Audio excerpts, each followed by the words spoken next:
In this series of problems, we'll be calculating the future value of a series of equal payments being annuity payments, where the PMT is the same amount at each period. All right, we'll start out with Donna, who decided to start saving money every year in an individual retirement account. She'll put $5,000 a year into her IRA over the next 20 years.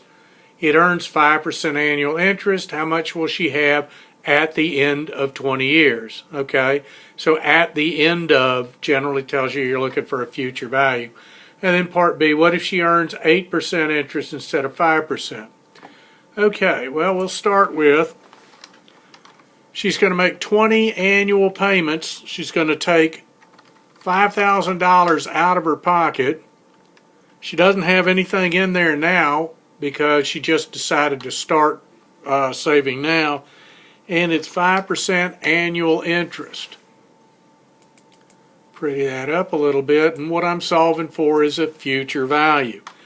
So equals FV open parens. I could either follow along with the instructions that pop up at the bottom of the formula. If you type in equals FV open parens, it'll tell you that it's followed by rate, comma, number of periods, comma, payment, comma, PV, or you can click on the FX button and do it like that. So rate, number of periods, PMT, present value. You don't need type, you can leave it blank. And that gives me $165,329.77. The reason I always use cell references, if I want to solve at 8%, I just copy it over and now I can compare the two. So what's going to happen is that the total that she would have at 5% would be $165,000. At 8%, $228,000. So that's the outcome here. And how much of that total is interest and how much is principal? Well, the principal portion, 20 payments of $5,000 each, comes out to $100,000. That's her money, all right? And it's her money regardless of whether she's earning 8% on it or earning 5%. So the interest portion, the total minus the principal, gives you the amount that's interest. Notice that she about doubles the interest. She doubles the dollar amount of interest, even though she did not double the interest rate. And the reason it grows up faster is that you're earning interest on interest faster. All right, so that's Donna. How much will she have at the end of 20 years? 165 at 5%, 228, 809 at 8%. All right, moving to the next one. Cindy and Mike started putting aside money to put their nasty little children through college. They're going to put $100 a month into an investment account that earns an average annual rate of 9%. How much after 10 years, after 20 years? All right, now remember Donna is putting in one payment a year. Okay, and so we have an annual interest rate, annual payments, annual number of periods. Cindy and Mike, on the other hand, are making monthly payments. They're going to put $100 per month, $100 out of their pocket every month for 10 years. 10 years with 12 months a year means they're going to make 120 payments. The annual interest rate is 9%, but they'll be earning 1/12 of that per month. How much do they have now? They don't have anything, so how much are they going to have in the future? Equals FV. Click on the FX button, and then I can hit the rate, number of periods, payment, present value, and they will have $19,351.43. All right, again, the principal portion, or the total they'll have, $19,353. Their contribution All right, the principal, the amount they put in would be 120 payments of $100 each.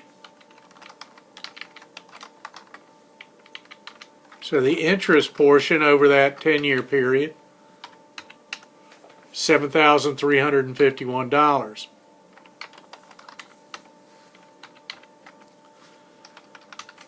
All right, now I just copy this over. The only thing changes is 20 payments of $100 because it's going for 20 years. So in this instance, you double the amount of payments that you're making, but the total you end up with triples. Instead of having 19,000 and change, you have 66,000 and change. You double the amount of your money in there, 24,000 versus 12,000, but notice the interest is 6 times higher, 42,000 versus 7,000. Some of that's the magic of compounding, some of it is how long you leave the money at rest. By the way, if you set these up right, the reason I put the highlighter in there, I could also just copy that down if I erase these. Once you solve it once, if you're using cell references, then as long as you set up everything the same way, then you can simply copy the same formula over again. All right, the next problem. If you save $1 a day in a savings account that pays 5% interest, compounded daily, how much will you have after 20 years? 20 payments a year, or 20 years with 365 payments per year. The interest rate is 5%, but I have to divide that by 365 to get the daily interest rate. I take $1 out of my pocket every day. How much will I have in there? $12,542. Everything I send them over $7,300 would be interest.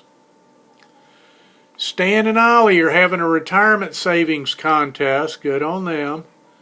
Retirement savings is good.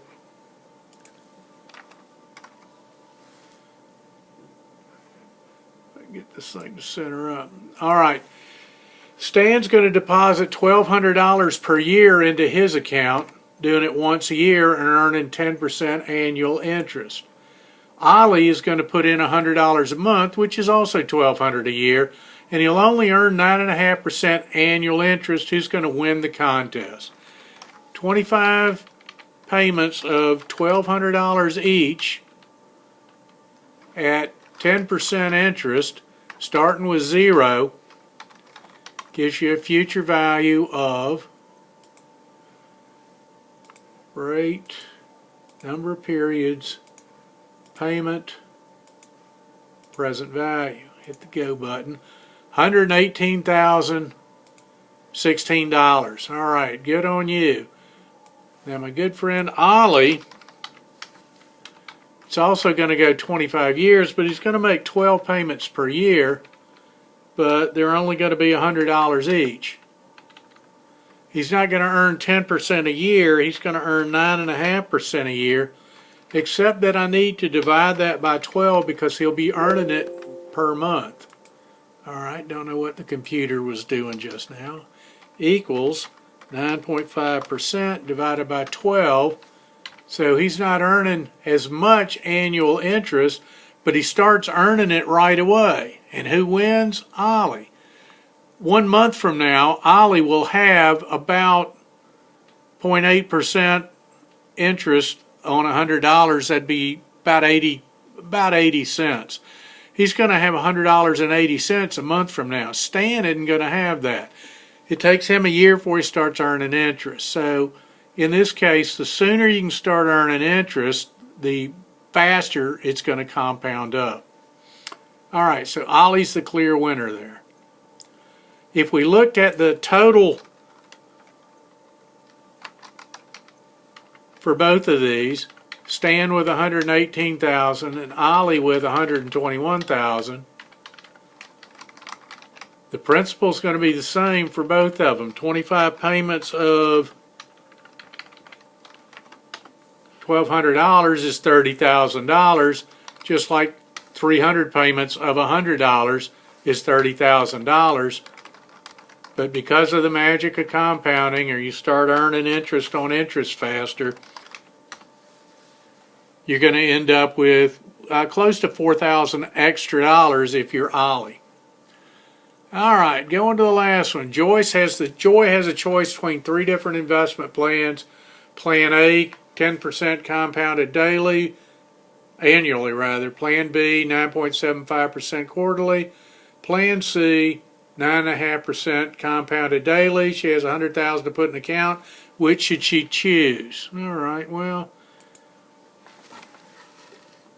this particular problem is not the future value of PMTs, because the PMTs are all zero, but we'll do it anyway. All right, if it's 10% compounded annually,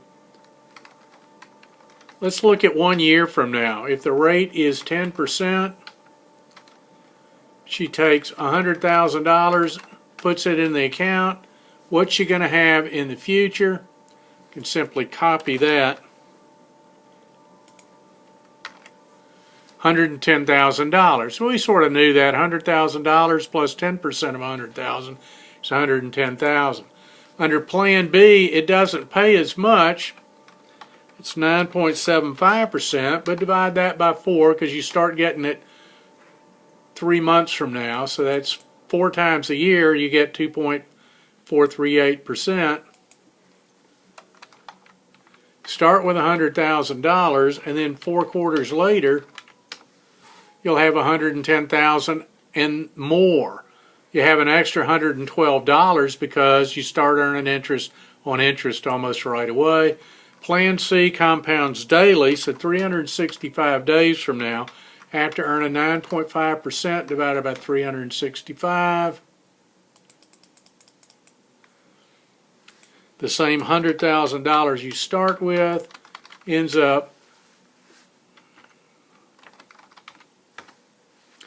at $109,964.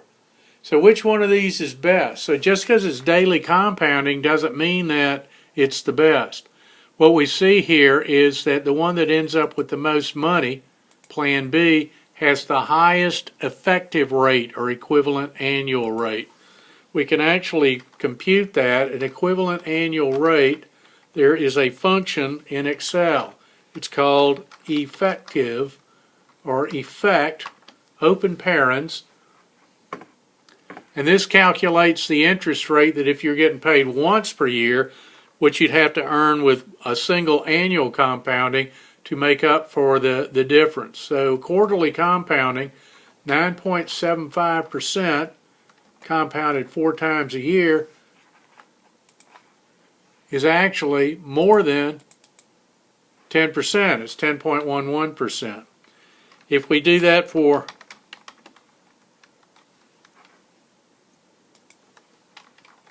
(9.5%) compounded daily, that's actually less than 10%. So it's a combination of things trying to decide which is paying the most. It's not only the raw interest rate, but it's how often it compounds per year. Annual percentage rates are stated on an annual basis. Plan B is actually paying 2.438% interest every 3 months. To make that an annual number, multiply by 4, and that's how you would get 9.75%. Plan C is actually paying 0.026027% per day. Multiply by 365, that's what gives you the 9.5% annual percentage rate. Which one's highest? Plan B.